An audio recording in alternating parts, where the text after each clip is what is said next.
pleasure to invite the President of our Board of Trustees, Justin Cooper, to address our congregation.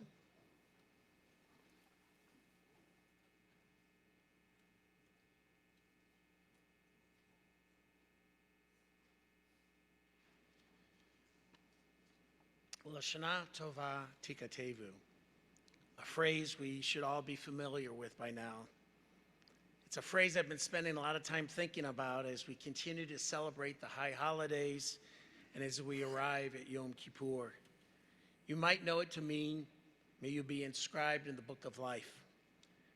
I took this phrase quite literally as a child and hoped that I wouldn't die in the horrific methods described in the Tanakh Tokev, by fire, by water, by beasts, by stoning.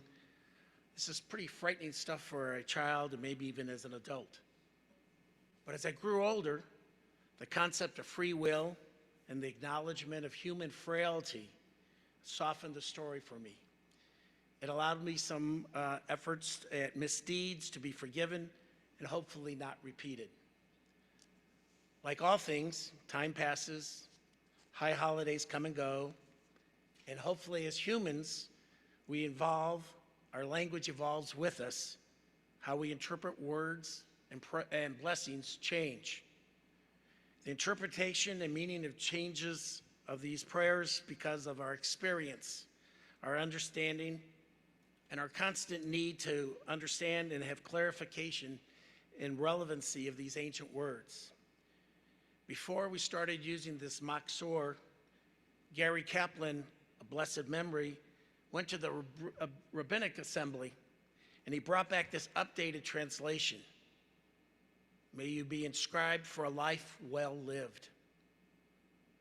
It's this translation, may you be inscribed for a life well lived, that I wish to talk to you a little bit tonight about, and how, as active membership in Temple Israel, may help you, guide you on that path. To gain a deeper understanding, I sought out articles and quotes and books, anything that would give me some insight into what it meant to live a life well lived. My primary takeaway from the research was reflected in Rabbi Kushner's book, To Life, A Celebration of Being and Thinking. And he writes, in part, Judaism is less about believing and more about belonging. It's less about what we owe God and more about what we owe each other. Because he believes God cares more about how we treat one another than about theology. And so, if a life well lived is about relationship and belonging, what is it exactly that we owe each other? Ralph Waldo Emerson answers the questions, and he says, to know even one life breathed easier because you have lived, that is a successful life. That is a life well lived. So breathing, that should be easy enough. I almost do it automatically.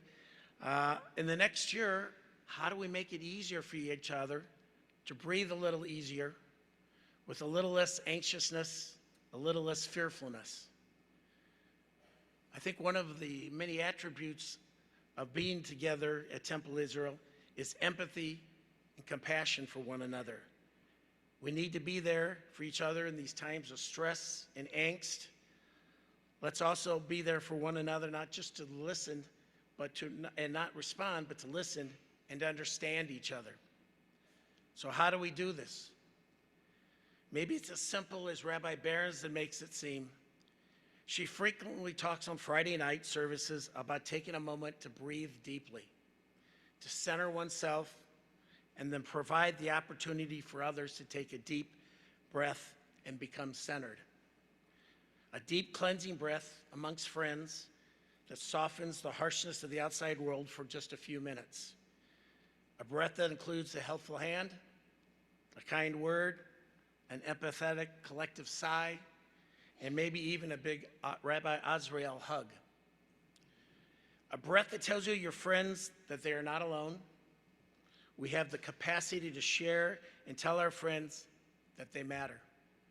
Let's make a pledge today to spend more time with each other, both inside and outside of these walls. Let's call someone on the Mishabara list and tell them we are here for them and willing to listen.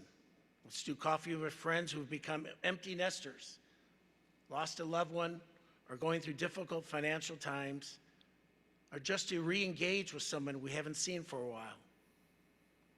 We have the capacity to provide warmth in our relationship with one another and to tell each other that we matter.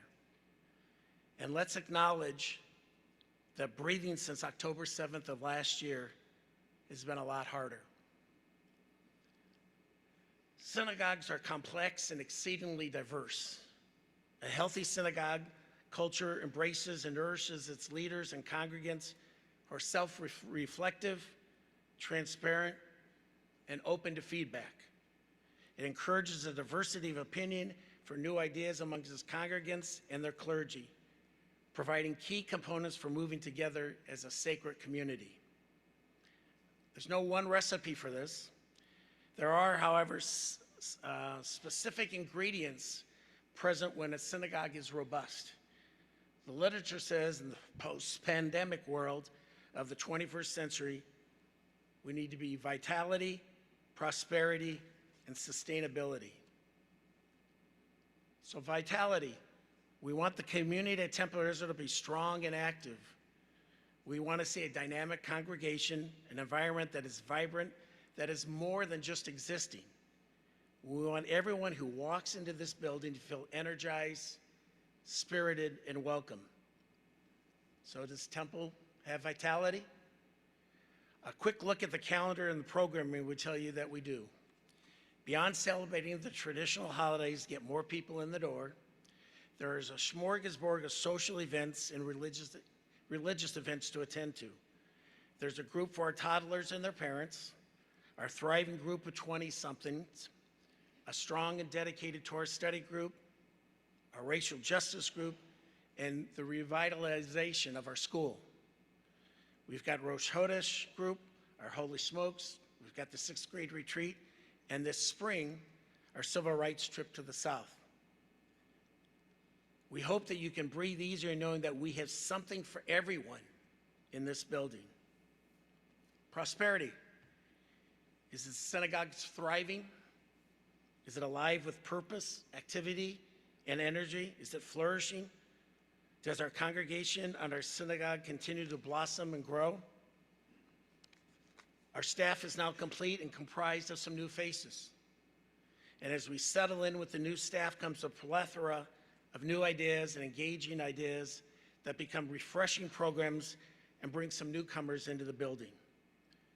While we are generally maintaining our official membership, we have not been there for all of our members. We have not reached out to our members and former members to reinvigorate them and excite them about what brought them into Temple initially. We have failed to see members who have left us and have become less involved, failed to see the signs of their discontent, their isolation, or their feeling of alone and apart.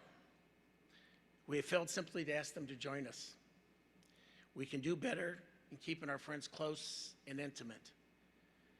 We hope that you can breathe easier knowing that there's someone in this building here for you. And then there's the sustainability. Is the work here we are doing maintainable? Are the methods we are employing malleable and supportive to the continued life of Temple Israel? It can be, but needs some work.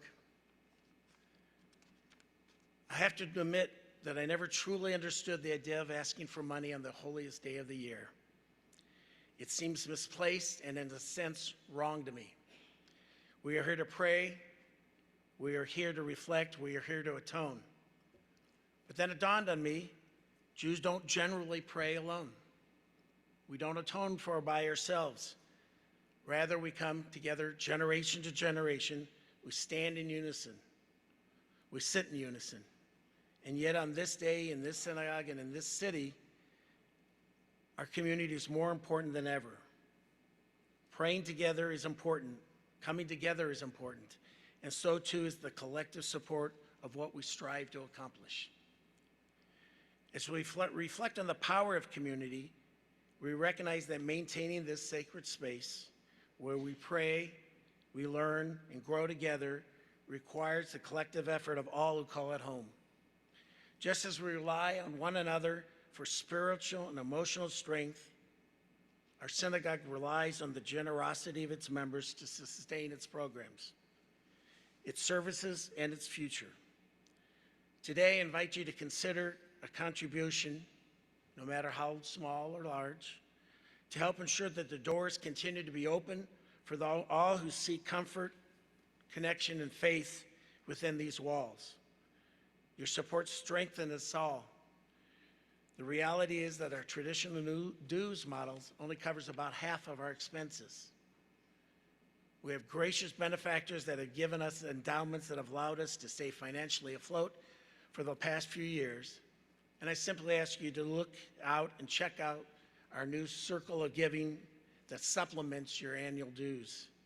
Vitality, prosperity, quality clergy and staff do not come without a financial commitment. I hope you can breathe a little easier knowing that the needs of the synagogue have been met. So as we continue to come together to work on part of a synagogue and a congregation that has vitality, prosperity, and sustainability, let us come together and act as we truly owe one another, and that is to be present for one another and to be kind to one another. I hope that being together, we can make life easier for each other so that we can all breathe a little easier and be on our way to be inscribed for a life well lived. Shana Tova Tikatevu.